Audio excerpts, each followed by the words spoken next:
Hi Venkatesh பேசுகிறேன். Chromepet site. இது 3 floor பண்ணியிருக்கோம் பாருங்கள். ஃபஸ்ட்டு வந்தோம்னா ரைட் சைடில் வெஸ்டர்ன் டாய்லெட்டு ப்ளஸ் பண்ணிட்டு பாருங்கள். அதுக்கு ஸ்பவுட்டு அப்புறம் கொஞ்சம் ஃபசட் வாஷ் பேஷன்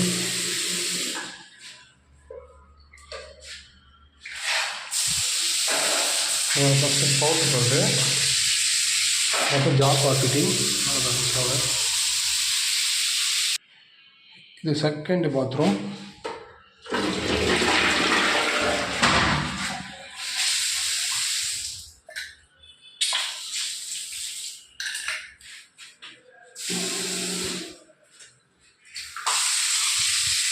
மேலே ஷவர்.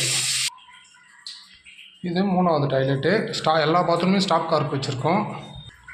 இது 3வது டாய்லெட். எல்லா ஸ்டாப் கார்க் வச்சுருக்கோம். இன்டென் டாய்லெட்டு ஃப்ளஷ்ஷு.